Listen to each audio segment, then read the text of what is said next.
Hi guys, welcome back to my channel. मैं तेजस रेलेकर आज एक नए वीडियो के साथ आपका स्वागत करता हूँ। आज जो वीडियो है वो थोड़ा कंट्रोवर्शियल हो सकता है।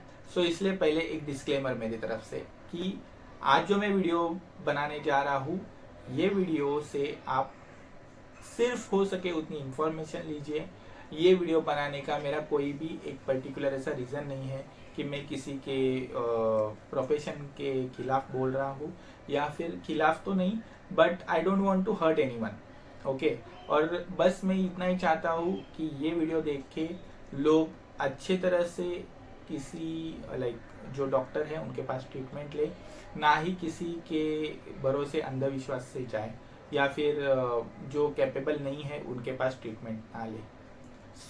अभी मैं आगे आपको यही बताने वाला हूँ आज के टॉपिक के बारे में, जो भी आपने शॉर्ट्स में भी देखा रहेगा मेरे, कि एक अच्छे डॉक्टर की पहचान कैसे करें, या पहचान कैसे करें से अच्छा मैं ये कहूँगा कि आप आपके रिलेटिव्स के लिए, फ्रेंड्स के लिए, अपनों के लिए कभी भी वो जब भी बीमार पड़ते हैं तब एक अच्छा डॉक्टर कैसे चुने। एक नॉर्मल क्राइटेरिया लेते हैं हम लोग कि वो क्राइटेरिया में ऐसा रहता है कि नॉर्मल एक सोचते हैं कि एक डॉक्टर क्या होना चाहिए डॉक्टर के पास। तो डॉक्टर के पास एक अच्छी डिग्री होनी चाहिए, डॉक्टर एक्सपीरियंस होना चाहिए, और डॉक्टर ने बहुत सारे पेशेंट देखे हुए होने चाहिए। उसी को हम लोग एक एक्सपीरियंस का पार्ट मानते हैं। लेकिन इसमें कहीं भी एक्सपीरियंस में ये नहीं होता है कि एक्सपीरियंस डॉक्टर ही अच्छे से ट्रीटमेंट दे सकते हैं। यहाँ पे एक्सपीरियंस का मतलब ये है कि age wise, but obvious age wise doctor को एक्सपीरियंस रहता है, बहुत सारे पेशेंट देखने का एक्सपीरियंस रहता है। बट इसी के साथ आपको ये भी समझना जरूरी है कि वो डॉक्टर लेटेस्ट बीमारियों के खिलाफ जो दवाई आई है, लेटेस्ट बीमारियों के खिलाफ जो नए नए इन्वेंशंस हुए हैं, टेक्नोलॉजीज आई है, वो टेक्नोलॉजीज को अडेप्ट करते हैं कि नहीं करते।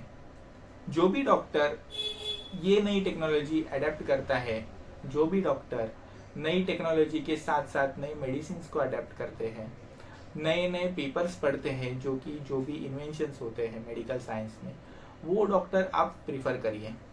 अभी इसमें एक और चीज़ रहती है कि ये तो तेजस भाई बड़े चीज़ के लिए हो गया, जहाँ पे आप बोल सकते हो कैंसर हो गया, हार्ट अटैक हो गया, या फिर डायलिसिस के वक्त जो किडनी इशू रहते हैं, या फिर आप बोल सकते हैं लीवर इशू, बड़े बड़े इश्यूज। बट इससे हम लोग का जैसे कोल्ड हो गया, फीवर हो गया, या फिर खांसी, सर्दी, बुखार, जुकाम जो भी है, यहाँ पे इसकी क्या ज़रूरत है, तो इस पे भी यहाँ पे भी ज़रूरत है। आप देखेंगे कि बहुत सारे टाइम एक हम लोग कभी भी जुकाम, सर्दी, खांसी होती है, रैंडम किसी भी मेडिकल में जाते हैं, दवाई मांगते हैं, दवाई लेते हैं। अब हाँ, ये तो आपने एडवर्टाइज में भी देखा रहेगा, इंस्टाग्राम के रील्स पे भी देखा रहेगा, ऐसा नहीं करना है। बट मैं थोड़ा एक डिस्टेंस आगे जाके कहूँगा कि ऐसे वक्त आप जो डॉक्टर प्रीफर भी करते हो ना, वो डॉक्टर देखिए कि वो डॉक्टर उस कैलिबर का है कि नहीं। जैसे हम लोग एक चीज करते हैं कि हम लोग क्लिनिक में जाते हैं तो वो डॉक्टर का नाम भी नहीं याद रखते, या ना ही वो डिग्री, तो बहुत ही दूर की बात हो गई। ये नहीं करना है हमें। आप जब भी किसी भी रीजन के लिए किसी भी क्लिनिक में जाते हो, डॉक्टर के पास जाते हो, तो इतना जरूर याद रखिए कि वो डॉक्टर का नाम क्या था।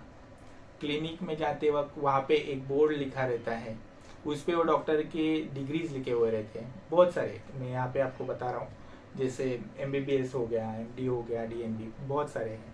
ओके। और हम लोग क्या करेंगे ना, हम लोग क्या करते हैं, मोस्टली जाते हैं डॉक्टर से, डॉक्टर साहब पेट दर्द कर रहा है, दवाई दो। दवाई लेंगे, घर पे आएंगे, खा लेंगे। लेकिन इसके साथ और एक चीज़ है। अगर एक सिनेरियो लेके बता रहा हूँ, अगर आपको 3-4 दिन से बीमार है, और 3-4 दिन से बीमार मतलब बुखार की बात कर रहा हूँ मैं यहाँ पे, और आप रैंडमली एक डॉक्टर के पास जाते हो, उनको बताते भी हो कि सर मेरे को 3-4 दिन से बीमारी है, 3-4 दिन से खाना नहीं जा रहा है, बीमार हूँ, बुखार हो रहा है, और वो डॉक्टर अगर आपको दवाई देते हैं, ओके, मेरे नॉलेज के हिसाब से इस वक्त आपको एक ब्लड टेस्ट की ज़रूरत होती है। ओके, मतलब वो नाम तो नहीं बता सकता बिकॉज मैं डॉक्टर नहीं हूँ, मेरा बस ये काम है कि आपको अवेयर करना। तो ऐसा डॉक्टर इस वक्त अच्छा होता है जो आपको बराबर से डायग्नोस करके बोले कि हाँ नहीं ठीक है, आपको अभी ऑलरेडी 4 दिन हो चुका है, बुखार आ रहा है, तो आप ब्लड टेस्ट करो। ओके। बट ऑब्वियस यहाँ पे भी एक चीज़ होती है कि एक्सपीरियंस उनका मैटर करता है। अगर एक्सपीरियंस है, शायद उन्होंने ट्रिगर कर लिया हो कि आपको जो भी प्रॉब्लम है उस हिसाब से आपको मेडिकेशंस भी दे सकते हैं। So again it is a controversial thing, but जहाँ तक मैं समझता हूँ, आप किसी भी ऐसे डॉक्टर के पास ना जाइए जो रैंडम आपको दवाई दे और जब बाद में एक हफ्ते बाद जाके बोले कि नहीं आप अभी एक काम करो, आप ये टेस्ट करो। यहाँ पे मैं एज अ इन्फ्लुएंसर आपको ये भी बोलूँगा कि आप मेरे व्यूअर्स एक चीज़ याद रखिए, बहुत सारे एक हुआ बना हुआ है मार्केट में कि अरे यार किधर भी जाओ तो पहले ये करो, वो करो, सीटी स्कैन करो, एमआरआई करो, ब्लड टेस्ट करो। ये अरे ठीक है, लेकिन आप सिनारियो भी समझ लिया कर कीजिए। अगर अननेसेसरीली अगर आपको कोई बोल रहा है कि आपको सीटी स्कैन करना है, एमआरआई करना है, ब्लड टेस्ट करना है, व्हाटएवर, ओके, वो कंडीशन में आप देखिए कि जरूरत भी है कि नहीं। और अगर 1% भी जरूरत है तो आज के डेट में आपको करना जरूरी है। वो पहले के दिन गए कि रैंडमली प्रिस्क्राइब करके देते थे और पैसा छापते थे, वैसा नहीं है। बहुत सारे जगह पे आजकल वैसा नहीं है, at least I am talking about metropolitan cities. तो आप देखिए, जैसे फॉर एग्जांपल आपके अगर सर में चोट आती है तो बहुत सारे टाइम आपको सीटी स्कैन करवाना जरूरी होता है। इसमें ऐसा नहीं है, हाँ, बट नॉर्मल चोट की बात नहीं कर रहा हूँ मैं। हाँ, ब्लीडिंग हो रहा है या फिर कुछ चीज़ आपको हिट किया है सर में जोर से, अगर आपको उल्टी आया है या फिर आप चक्कर आके गिर गए, वो कंडीशन में but obviously you need to go for a scan. ये याद रखिए, क्योंकि आजकल आप जो भी क्रिकेट फॉलो करते हैं उनको भी पता है कंकर्शन आ गया है। अगर आपका बॉल अगर आपके हेलमेट पे भी लगता है और फिर भी you are stable, still you have to go for the test. Physio आके चेक करते हैं आपको। क्यों करते हैं? क्योंकि उतना रिस्क बड़ा है, risk to the life is much. ये कंडीशन में आपको खुद का दिमाग नहीं चलाना है। अच्छे अच्छे डॉक्टर्स बैठे हैं, वो खुद का दिमाग चला के आपको ठीक करेंगे। इसके अलावा बहुत सारे टाइम मैंने अभी एक रिसेंट देखा है, या फिर बोले जब से सोशल मीडिया बहुत ज़्यादा एक्टिव हो गया, हमारे पेरेंट्स के पास भी इंस्टाग्राम पहुंच गया है, तभी से एक चीज़ होता है ना, कोई भी एक रील देखेंगे, रील में कुछ तो एक रेमेडी दी जाएगी और रेमेडी अचानक से फॉलो करना शुरू करेंगे। रेमेडी में हो सकता है कुछ टैबलेट हो, रेमेडी में हो सकता है कुछ भी एक रैंडम, हालांकि होममेड ही क्यों ना हो, वो भी आपको अवॉइड करना है। उसके लिए आप डॉक्टर, कोई भी आपको दवाई फ्री में कोई नहीं देगा, इतना याद रखिए आप।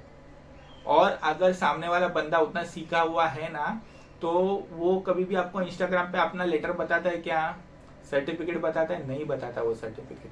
वो रैंडमली आके बोलेगा आप इसके लिए ये करो, आप इसके लिए ये करो, ये चूरन लो, ये दवाई लो, आप ठीक हो जाओगे। ऐसा नहीं होता है।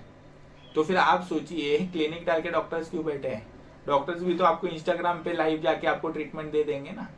ऐसा नहीं होता है। तो इससे मैं यही कहना चाहूंगा, ये अगर आप लेते हो ना, तो इससे बीमारी जाएगी नहीं, आएगी, ये याद रखिए।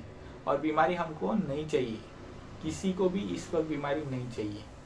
इसके अलावा मैं और एक चीज़ कहना चाहूँगा आपको कि आप जब भी नॉर्मली इल होते हो, तकलीफ होती है, जल्दी से जल्दी ट्राई कीजिए और ट्रीटमेंट कर लीजिए। बहुत सारे टाइम ऐसा होता है कि हाँ नहीं आज चल हो जाएगा, कल हो जाएगा, परसों हो जाएगा, और जाके फिर पता चलता है एक हफ्ते बाद कि उसका बड़ा कुछ इशू हो गया। तो मैं बस यही चाहता हूँ मेरे यूजर्स को कि आप बड़ी प्रॉब्लम में ना पड़ो, जैसे ही छोटा है उसी में आप निपटा लो और उसी में आप आंसर्स, डिसीजंस फॉलो करके फटाफट ठीक हो जाओ। यही था मेरे वीडियो बनाने का एक रीज़न कि बहुत सारे टाइम मैंने देखा है आजकल कि लोग डॉक्टर अच्छा है कि नहीं वो डिसाइड करने में बहुत टाइम लगाते हैं। ये एक डॉक्टर बताता है, वो एक डॉक्टर बताता है, कौन सा डॉक्टर लूँ, और जब भी इमरजेंसी रहती है तब तो अपना दिमाग ऑलरेडी वैसे भी काम नहीं करता है। तो उस कंडीशन में आपको मैं दो ही चीज़ बताऊंगा। एक तो डॉक्टर का एक्सपीरियंस देखो, उसने कितने पेशेंट्स को अच्छे से ट्रीट किया वो देखो, उसमें सक्सेस रेशियो देखो, और दूसरी चीज़ है कि उनकी डिग्री देख लेना।